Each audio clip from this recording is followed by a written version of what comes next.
आखिरी चरण में उत्तर प्रदेश की राजनीति पर पूरे देश की निगाहें हैं। कारण है, एक छोर पर प्रधानमंत्री नरेंद्र मोदी की लोकसभा सीट वाराणसी है, तो दूसरे छोर पर उत्तर प्रदेश के मुख्यमंत्री योगी आदित्यनाथ का गृह जिला गोरखपुर।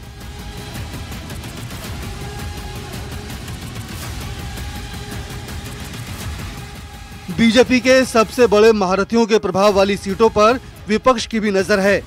राहुल गांधी और अखिलेश यादव पूरे पूर्वांचल में फील्डिंग लगा चुके हैं, तो बीजेपी की तरफ से पूर्वांचल की सभी 13 और यूपी की सभी 80 सीटों पर कमल खिलेगा।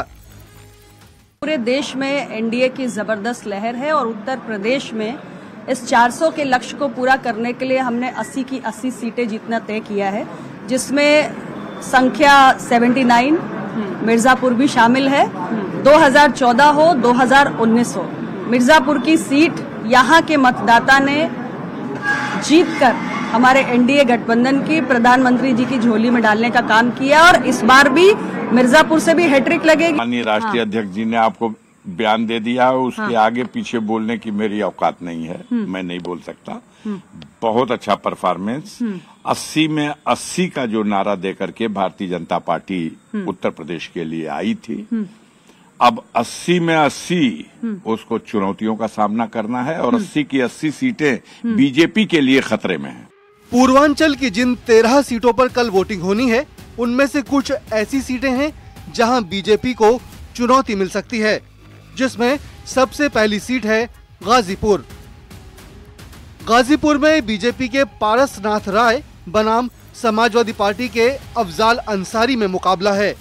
जौनपुर में बीजेपी के कृपाशंकर सिंह वर्सेस समाजवादी पार्टी से बाबू सिंह कुशवाहा के बीच मुकाबला है, तो दूसरी तरफ पूर्वांचल में अनुप्रिया पटेल और अरविंद राजभर दोनों अपनी अपनी सीटों पर जातीय चक्रव्यूह में फंसते नजर आ रहे हैं, जिसे भेदे बिना जीत की राह आसान नहीं है। घोसी में एनडीए प्रत्याशी अनिल राजभर की समाजवादी पार्टी के राजीव राय और बीएसपी के बालकृष्ण चौहान से लड़ाई है। मिर्जापुर में एनडीए प्रत्याशी अनुप्रिया पटेल बनाम रमेश बिंद के बीच मुकाबला है। पूर्वांचल की सियासत में सबसे बड़ी चुनौती नेताओं के लिए अपने वोट बैंक को समेटना है, लेकिन इस बार जिस तरह आखिरी चरण में अखिलेश यादव और राहुल गांधी ने जातीय और सामाजिक समीकरण तैयार किया है, वो एनडीए प्रत्याशियों के लिए किसी चुनौती से कम नहीं है। न्यूज़ 18 के लिए ब्यूरो रिपोर्ट।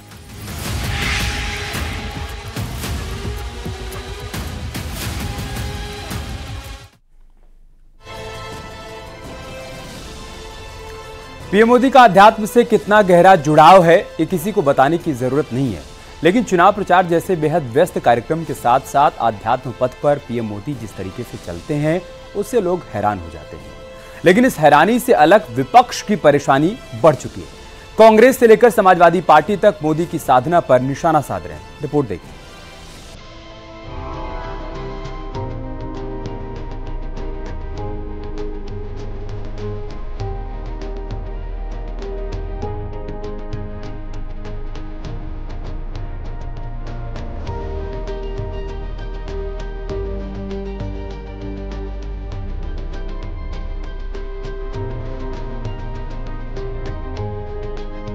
वाराणसी में मतदान से पहले प्रधानमंत्री मोदी कन्याकुमारी में एकांत में जाकर ध्यान में लीन हो गए। मोदी तप और तपस्या करने लगे, सनातन का संदेश देने लगे, जिससे अब पूरा विपक्ष परेशान हो चुका है। कांग्रेस मोदी की साधना पर सवाल खड़े कर रही है, मोदी की भक्ति शक्ति को बेवजह बता रही है और आरोप लगा रही है ये सरकारी संपत्ति का दुरुपयोग है।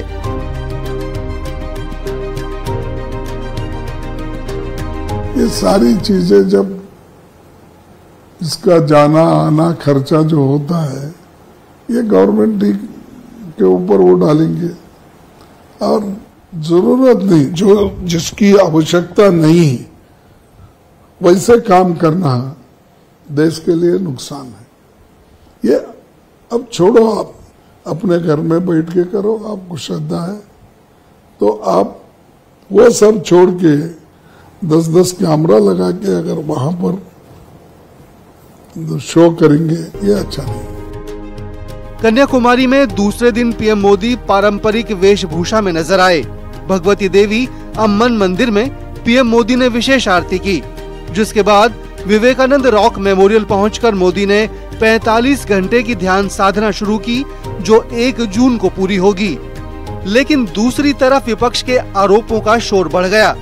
कांग्रेस से लेकर टीएमसी, आरजेडी और समाजवादी पार्टी आरोप लगा रही है कि चुनाव प्रचार थमने के बाद पीएम के ध्यान कार्यक्रम से उनका प्रचार ही हो रहा है। इसलिए कांग्रेस चुनाव आयोग से शिकायत भी कर चुकी है। कहीं तपस्या के लिए दूर चले गए हैं, क्योंकि उन्हें भी तो कहना है आखिरी में जब परिणाम नहीं आएगा कि हमारी तपस्या में कुछ कमी रह गई थी।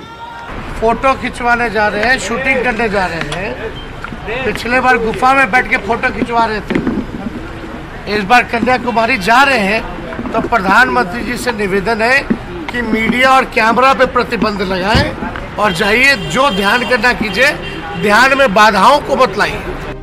वहीं पीएम मोदी के ध्यान से परेशान विपक्ष को बीजेपी ने हिंदू विरोधी करार दिया है और साफ कर दिया है, जब भी देश में सनातन संस्कृति की बात होती है, जब भी मंदिर में पूजा अर्चना की बात होती है, जब भी पीएम मोदी तप और तपस्या में लीन होते हैं, विपक्ष की बौखलाहट शुरू हो जाती है।